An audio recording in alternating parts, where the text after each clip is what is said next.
279 active soldiers نے اپنی جان لینے کی کوشش کی، اپنی زندگی کا خاتمہ کرنے کی کوشش کی۔ 11 جو سولجرز ہیں، 11 فوجی اور پولیس مین ایسے ہیں جو مارے گئے، جو ہلاک ہو گئے، انہوں نے خودکشی کر لی اپریل 2025 میں۔ یہ ایک ہی مہینے میں ہونے والی سب سے زیادہ خودکشیاں قرار دی جا رہی ہیں۔ اور اسی طرح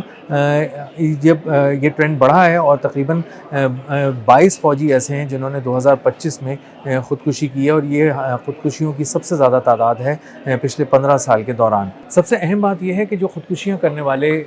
جو فوجی ہیں، یہ تمام غزہ میں سرو کر کے آئے تھے، غزہ میں قتل عام کر کے آئے تھے، یہ غزہ سے واپس لوٹے تھے، اور جب سے یہ واپس لوٹے تھے ان کی ذہنی حالت بہت خراب ہو گئی تھی۔ ان کی عمریں 18 سال سے لے کے 23 سال کے درمیان تھیں، یہ کم عمر تھے۔ انہیں پہلے بتایا گیا کہ مسلمانوں کو مارنا بہت اچھا کام ہے، یہ فتنہ فساد ہے، ان کو ختم کرنا ہے، یہ اسرائیل کے دشمن ہیں، اور یہی سوچ لے کر، یہی نظریہ لے کر وہ وہاں گئے تو انہیں بچے بھی دہشت گرد لگنے لگے، انہیں خواتین بھی خطرناک لگنے لگیں، اور انہوں نے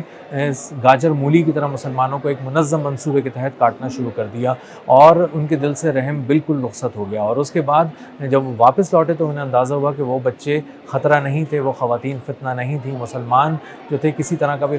خطرہ اسرائیل کے لیے نہیں تھے، وہ تو مظلوم تھے، وہ تو بے گناہ تھے، وہ تو نہتے تھے، اور ہم نے انہیں یک طرفہ طور پہ گاجر مولی کی طرح کاٹ کر رکھ دیا، اور ہم نے ان پہ ظلم کیا اور مسلسل ظلم کیا۔ اور یہ ایک ایسی خلش تھی جو بعد میں روگ بن گئی اور وحشت بن گئی دل کا، اور مسلسل وہ اس احساس گناہ کا شکار ہو گئے، اور اس حد تک شکار ہو گئے کہ انہوں نے اپنی زندگیوں کا خاتمہ کر لیا، یا وہ اس حد تک نفسیاتی مسائل سے دوچار ہو گئے کہ انہوں نے اپنی فوج سے جان چھڑا لی، اور انہیں پتہ چل گیا کہ یہ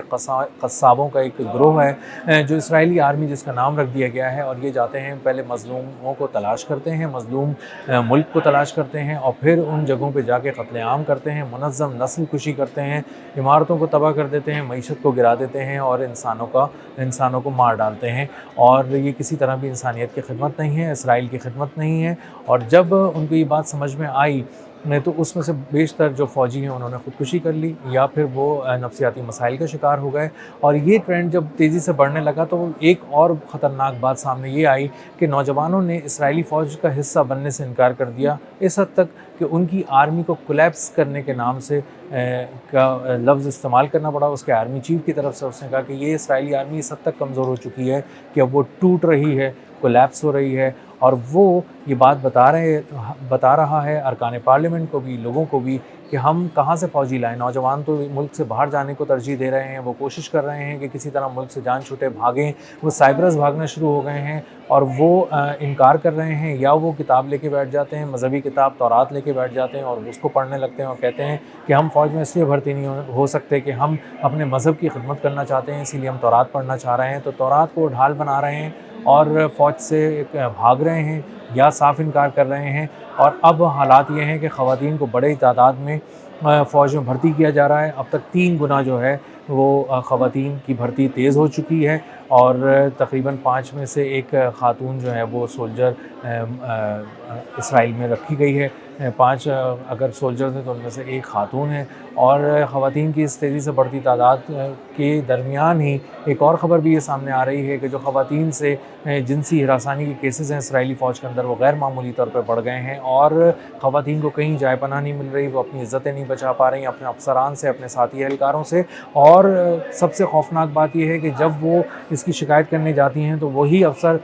تعینات کر دیا جاتا ہے انصاف کے لیے، جس افسر سے ان کو شکایت ہوتی ہے یا اس کے انڈر میں اس کے پسندیدہ لوگوں سے کوئی شکایت ہوتی ہے، اسی افسر کو تعینات کر دیا جاتا ہے، اسی لیے ان کو انصاف نہیں مل پاتا، ان کی شکایات کی سنوائی نہیں ہوتی، اور بیشتر خواتین اس بات پر مجبور ہو گئی ہیں کہ وہ اسرائیل کی فوج سے جان چھڑائیں اور وہاں سے نکلیں۔ تو مجموعی طور پہ اسرائیل کی آرمی چاروں طرف سے پھنس چکی ہے، اپنے ہی لوگوں کی طرف سے پھنس چکی ہے۔ ایک طرف اس کے فوجی بہت تیزی سے خودکشیاں کر رہے ہیں، نفسیاتی مسائل کا شکار ہو رہے ہیں، دوسرا خواتین کو بہت تیزی سے فوج میں بھرتی کرنے کی کوشش کی جا رہی ہے۔ نوجوانوں نے، مردوں نے انکار کر دیا ہے اسرائیلی فوج میں بھرتی ہونے سے، اور ان کی فوج اب اس حد تک کمزور ہو گئی ہے کہ اس کے لیے اسرائیل کا آرمی چیف خود ٹوٹنے کا لفظ استعمال کر رہا ہے۔ آنے والے دن اسرائیلی آرمی کے لیے بہت پریشان کن ہیں، اور اس کو ابھی مزید کچھ دھچکے ایسے لگیں گے جس سے افرادی قوت بری طرح ٹوٹ جائے گی اس کی، اور اس کے کمزور ہونے کی وجہ سے بہت سے ایسے آپریشنز جو نتن یاہو سوچتا ہے کہ وہ مشرق وسطیٰ میں کرنا چاہتا ہے، محاذوں کو گرم رکھنا چاہتا ہے، نئی جگہوں کو تلاش کر رہا ہے، نئے اہداف کو نشانہ بنانے کی کوشش کر رہا ہے، پلاننگ کر رہا ہے، اس کو ایک بہت زوردار دھچکا لگا ہوا ہے اور آنے والے دنوں میں مزید لگے گا۔ اب تک کے لیے اتنا ہی، ملتے ہیں اگلی ولاگ میں کسی نئی خبر، نئے تجزیے اور نئے زاویے کے ساتھ۔ اللہ حافظ۔